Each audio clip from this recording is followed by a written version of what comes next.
There are only 11 more days left until the game kicks off at noon on November 26th, 2022, which will be 5 days after my 20th birthday on November 21st. Just wanted to share that personal detail with you guys. So that weekend, Thanksgiving weekend after my birthday, it's going to be special for football and non-football related reasons. I'm very excited for it, and I'm actually going to make a video previewing that game, not just that week, but this week as well, just to talk about it, because it's not even 2 weeks away, and I think there are things to talk about regarding that game before it is the week that both of these teams will be practicing against each other, and when Ohio State forces its practice squad to famously wear faux Michigan helmets. But both of these teams in Michigan and Ohio State still have games to play before they face each other. Let's not get that mistaken. Ohio State travels on the road to face Taulia Tagovailoa and the Tortoises. Michigan and Jim Harbaugh host the Illinois Fighting Illini. And nothing in life is guaranteed. Michigan in the past, when Indiana in 2016 and 2018, when we hosted Indiana before traveling on the road to play Ohio State, Indiana would give us fits in those games. This Illinois team is better than those Indiana teams. Now, I think this Michigan team is better than the 2018 Michigan team, and it's better than the 2016 Michigan team. However, again, nothing's guaranteed. Michigan is going to be focused on Ohio State and vice versa with Ohio State on Michigan. So this, I am telling you right now, as a fan, and even when I take out the bias from my mind, this could be a trap game. Michigan should be on trap game alert, especially given the circumstances of what Illinois likes to do to rank teams, especially given that circumstance. Penn State and Minnesota on the road last year, what Illinois did to, I know Wisconsin wasn't ranked, but them going into Madison and blowing out the Badgers was impressive. Them hosting Iowa and beating them. Them boat racing Minnesota and injuring Tanner Morgan. This Illinois team is tough. Now, they're not perfect. They're on a 2-game losing streak to Michigan State and Purdue, neither of whom are top 25 football teams. But nonetheless, Illinois, they're coming in the big house. Classic look-ahead spot for the Michigan Wolverines. It's also a noon game. It'll air on ABC. Michigan is given a 90.7% chance to win, according to the computers. They're favored by 18 points, and they're better at every position on the field. And yet, again, all these things, if anything, continue to build the narrative that it could be a trap game for Michigan. Illinois has a crazy efficient defense. I think it's number 10 in efficiency. They're top 5 in scoring defense. And their offense, despite not being very high scoring, they make do with what they have on offense, and they have very little. Tommy DeVito has like a 141 passer rating. Interestingly enough for Tommy DeVito, we'll talk about him a little later. I think that he is going to have to be the impact player given Chase Brown's questionable injury status. Tommy DeVito is actually the highest ranked QB, according to QBR metrics by ESPN, that Michigan will have faced all year. Just something to think about. Both of these teams are defensively focused. They both have, in my opinion, efficient offenses, despite Michigan's being far more efficient, far more superior, better schematically, and better coached. They both do more than what raw talent would say they have on offense, and it makes them impressive. They both play similar styles of football. They love to pound the ball, play solid defense, not necessarily an overtly aggressive defense, but a defense that's just sound, a defense that's consistent, and they are all about trench play. It's a Brett Bielema team. Brett Bielema, we all know, is all about trench play, all about offensive and defensive lines. This Michigan team, similar with last year's Michigan team, a lot of it's about trench play. When the trench play fails, when it's on one side of the ball or both sides of the ball, Michigan's chances to lose go up exponentially. It's pretty similar with this Illinois team and with this year's Michigan team even. When Michigan struggles at the line of scrimmage, things can get concerning. Now, they really haven't struggled at the line of scrimmage yet this year. They have in the first half at times, against Rutgers when they let that punt get blocked, against Penn State when Penn State held them to 3 first-half field goals, against Michigan State in the red zone, but they always pull through, and so far in every game they've played, they have had far superior trench play on both sides of the ball against all their opponents. You cannot necessarily say the same thing for Illinois, and part of that's talent.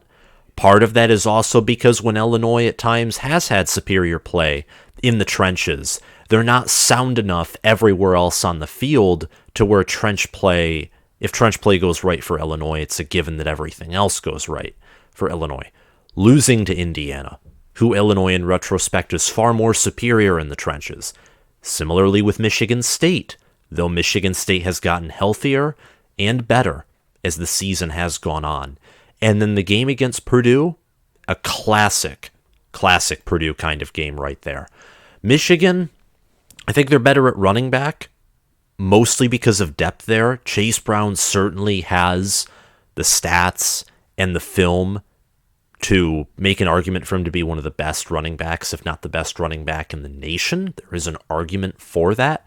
Does not have it as good of a supporting cast that Blake Corum and many other Power 5 running backs do. But with Donovan Edwards and CJ Stokes there, I got to give running back to Michigan. Wide receiver, quarterback, tight end, staff, offensive line, those are all pretty much undisputed gimmies to Michigan on offense. In defensive line, linebacker, defensive back, and special teams, Michigan has more raw talent there. Michigan is more efficient in those areas to my knowledge, and Michigan has the number 1 scoring defense, number 1 total defense. They have the number 1 rushing defense, and they have the number 2 defense in yards allowed per play, only behind Iowa and the legendary Phil Parker. So that's the game. That's part of the game preview here. I'm going to move on and talk a little bit more about metrics. Michigan's number 4 in ESPN's FPI, 4th in efficiency. They really should be 3. I have no clue why Alabama's 3 in FPI and 3 in efficiency metrics. Football Power Index makes sense because, Alabama still has, with all their talent, tons of potential power, but efficiency? No. You can't be the 3rd most efficient team in the nation and lose 2 games to a inconsistent LSU and to a Tennessee team who, if we're being honest here, why was Alabama still top 5 in efficiency after surrendering 52 points to that Tennessee offense and failing to make adjustments and letting Jalen Hyatt just run away for 5 touchdowns on that day? Michigan has both a top 10 offense and defense in efficiency and in scoring. They're actually top 5 in scoring on offense and defense. Number 5 scoring offense and the number 1 scoring defense. Michigan's 14th in total team talent, according to 24/7 Sports. Their main strength, as I've already listed, is their number 1 rushing attack. With Donovan Edwards, with Blake Corum, put in J.J. McCarthy in there, who has nearly 200 rushing yards and 3 rushing touchdowns. Their rushing attack and offensive line is one of the best, at minimum in the nation. I think it is number 1 in the most elite rushing attack nationally. Illinois is ranked 32 in ESPN's FPI. They're 35th in efficiency. They're number 10 in defensive efficiency. I think they're number 4 and number 5 in scoring defense. They only score 24.7 points per game, though. And I think their offense is still efficient. It's outside of the top 50 in that category, according to ESPN. But given just what Lovie Smith left them and the fact they did not get too much in the portal, I think that they're doing pretty well on offense. Barry Looney Jr., who came over from UTSA, what he's done with Chase Brown, with Tommy DeVito, and with the trench play and Isaiah Williams on offense is good. Illinois can score points. Now, they won't score 30 points or 40 points too often, but they can score in that 20 to 30 range. Their offense, it's not like Iowa's this year. It's not like Wisconsin's in 2020 or like Michigan State's in 2018. They do have a pulse on offense, and that combined with a top 10 defense is dangerous. They're very much behind Michigan in talent. They're the 57th most talented team. Their main strength isn't their number one rushing attack, because they don't have the number one rushing attack. Rather, it's one individual player. It's Chase Brown. Running back Chase Brown, who is unfortunately injured. According to 24/7 Sports, Chase Brown is on the right track, trending in the right direction according to Brett Bielema, but he's unsure if he'll be able to suit up against Michigan. Jeremy Werner of 24/7 Sports reports. We're going to get to star players to look out for, but before that, I just want to let you guys know, again, I do have merch that has been released. I'm just going to spend a few seconds here, but if you haven't already, go check out my merch page, which is linked down in the description, and if you've already checked it out, I please ask of you to try out one of the t-shirts, one of the team-themed t-shirts. You can get them for all 14 Big Ten teams. I encourage you to buy one of your favorite team and send me a photo of it via my channel email, which is collegefootballwithsam@gmail.com. And I will post all of you on my community section. Let's help grow this community.